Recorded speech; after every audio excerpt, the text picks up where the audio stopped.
साल था 1899। देश भर में ब्रिटिश हुकूमत के अत्याचार अपनी चरम सीमा पर थे।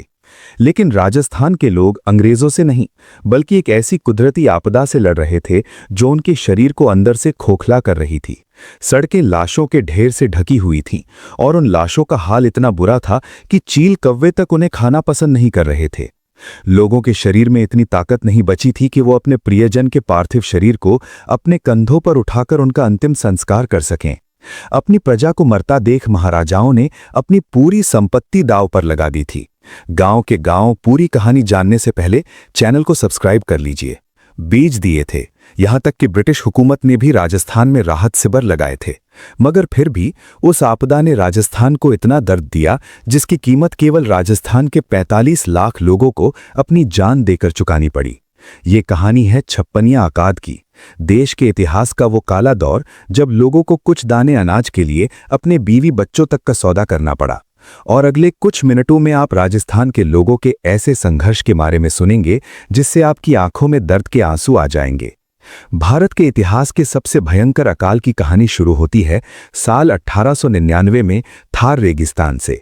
उस वक्त 28,000 वर्ग किलोमीटर में फैले इस मरुस्थल में दूर दूर तक सिर्फ रेत के टीले, सूखे पेड़ और गर्म हवाओं के अलावा कुछ नहीं था। न नदी, न तालाब और न ही हरे भरे जंगल। इसलिए यहां रहने वाले लोग पीने के पानी और अनाज की खेती के लिए बारिश के पानी पर निर्भर थे। हमेशा की तरह उस साल भी राजस्थान के लोग बारिश के मौसम में बादलों को निहार रहे थे। लेकिन पहले एक सप्ताह बीता, फिर 2 सप्ताह और फिर पूरी वर्षा ऋतु, लेकिन आसमान से पानी की एक बूंद भी नहीं बरसी, जिस वजह से राजस्थान के किसान ना तो फसल बो सके और ना ही पशुओं के लिए चारा उपलब्ध हो सका। धीरे धीरे प्रदेश में पानी की कमी आने लगी। लोगों को एक बर्तन पानी के लिए कई किलोमीटर चलना पड़ता था। लेकिन ये तो बस शुरुआत थी, क्योंकि भारत के इतिहास का सबसे क्रूर काल अब अपना रौद्र रूप दिखाने वाला था। अब धीरे धीरे अनाज के भंडार खाली होने लगे, लोग पानी की एक बूंद के लिए तरसने लगे और पूरा प्रदेश इस भयंकर अकाल की चपेट में आ गया। अब वैसे तो यह अकाल वर्ष 1899 में आया था, लेकिन उस वक्त विक्रम संवत का वर्ष 1956 चल रहा था। इसलिए स्थानीय लोग इसे छप्पनिया अकाल के नाम से पुकारने लगे, जबकि अंग्रेजों ने गजेटियर में यह अकाल द ग्रेट इंडियन फेमिन 1999 के नाम से दर्ज किया। छप्पनिया अकाल ने सबसे पहले राजस्थान के बीकानेर, जैसलमेर, जोधपुर, जयपुर और नागौर में हाहाकार मचाया। लेकिन फिर धीरे धीरे इसका असर पूरे राजस्थान में दिखने लगा और उसके बाद गुजरात, पंजाब, मध्य भारत के कई क्षेत्र भी इसकी चपेट में आ गए थे। अब किसी भी सामान्य अकाल की तरह इसकी शुरुआत पानी और अनाज की कमी के साथ होती है, जिसका सामना करने के लिए स्थानीय लोग शुरुआत के दिनों में 2 बार की जगह 1 बार खाना शुरू करते हैं, फिर 2 दिन में 1 बार खाना शुरू करते हैं। लेकिन फिर हालात इतने खराब होने लगे कि लोगों को कई दिनों तक खाने का एक निवाला तक नसीब नहीं रहा था। एक तरफ भयंकर अकाल और दूसरी तरफ थार मरुस्थल की 50 से 52 डिग्री की गर्मी लोगों को जीते जी नर्क का अनुभव महसूस करवा रही थी। इसलिए लाखों लोग अपना घर छोड़कर पलायन करने को मजबूर हो गए।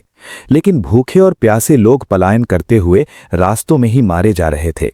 यानी ना अपने घर में रहने में भलाई थी और ना ही पलायन करने में। ये ठीक एक तरफ कुआं, दूसरी तरफ खाई वाला मंजर था। लेकिन सबसे बड़ी दिक्कत यही थी कि कुआं भी सूखा था और खाई भी।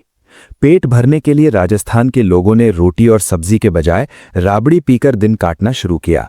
लेकिन धीरे धीरे दूध और राबड़ी भी खत्म होने लगी, क्योंकि किसानों के पास अपनी गायों को खिलाने के लिए चारा तक नहीं था। इसलिए गाय, भैंस और बकरी जैसे दुधारू पशु भूख की वजह से तड़पकर मरने लगे।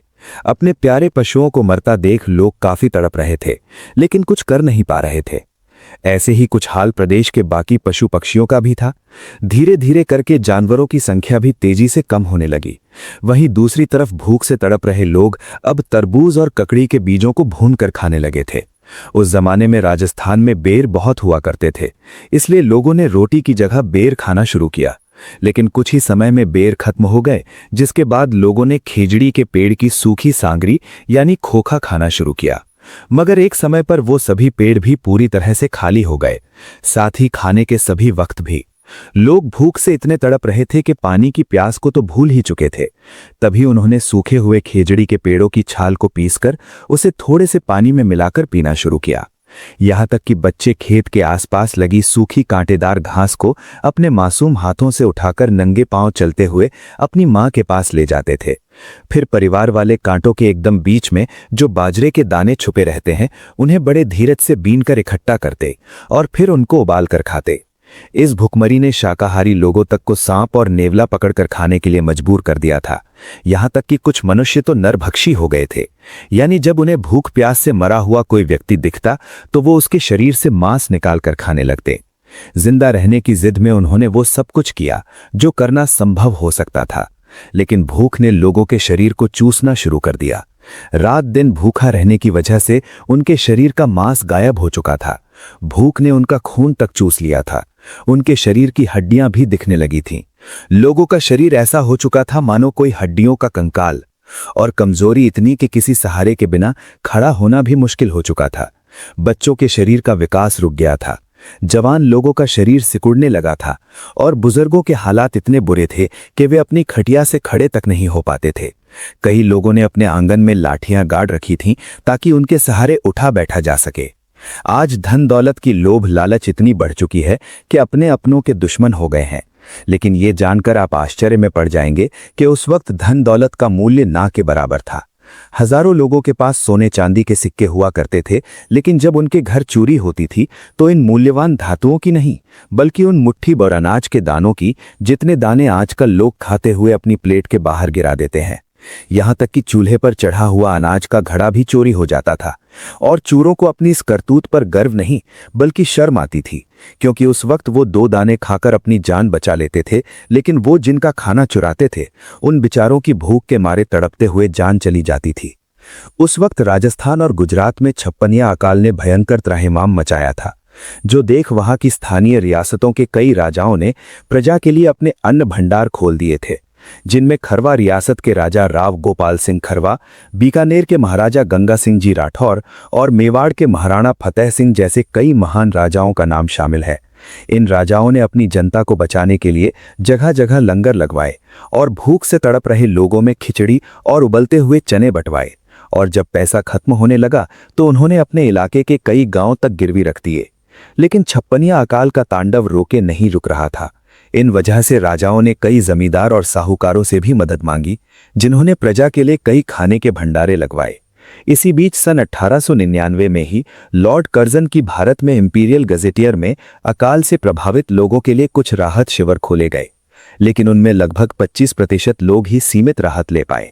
दरअसल उस वक्त प्रदेश में यातायात की सुविधाएं मौजूद नहीं थीं, इसलिए इन राहत शिविरों का फायदा सिर्फ शहर में रहने वाले लोगों को ही मिल रहा था, जबकि दूर दराज गांव में रहने वाले लोग अब भी भूख से तड़प रहे थे। परिस्थितियां इतनी खराब थीं कि गांव की सड़कों के किनारे भूख से तड़प कर मारे गए लोगों की लाशें पड़े पड़े सड़ रही थीं, लेकिन गांव के लोगों में इतनी शक्ति तक नहीं बची थी कि वो मरे हुए व्यक्ति का अंतिम संस्कार कर सकें। वो कहते हैं ना, मरता आदमी क्या नहीं करता। और छप्पनिया अकाल में कई ऐसे किस्से भी सामने आए थे जिसमें खाने के लिए लोगों ने अपनी बीवी बच्चों को भी बेच दिया था। कुछ परिवारों ने अपने बच्चों को इसलिए बेचा था ताकि वो बच्चा भले ही दूसरे प्रदेश में मजदूरी करे, लेकिन उसे रोजाना खाने के 2 निवाले तो मिल पाएं ताकि वो जिंदा रह सके। साथ ही बच्चे के बदले में उन्होंने भी 2 वक्त की रोटी ले ली। उसी वक्त का एक दर्द भरा किस्सा ये भी है कि असहनीय भूख से तड़पते हुए किसान ने खेजड़ी की सांगरी के बदले में अपने धन यानी कि पत्नी को बेच दिया था। पर जब अगले साल जेठ महीने में वर्षा ऋतु की दस्तक हुई और बादल गरजने लगे तो उसने अपना सिर पकड़कर अपने किए पर पछतावा करते हुए कहा था, बादल बड़े घुमड़कर भले ही खूब रसते रहे, लेकिन भूख को जो नुकसान पहुंचा था उसने पहुंचा दिया है। दोस्तों, ऐसे मुश्किल दौर में भी हमारे पुरखों ने हार नहीं मानी और कमजोर शरीर से लाठी के जरिए ही सही, लेकिन कुदरत के इस कहर के सामने डट कर खड़े रहे।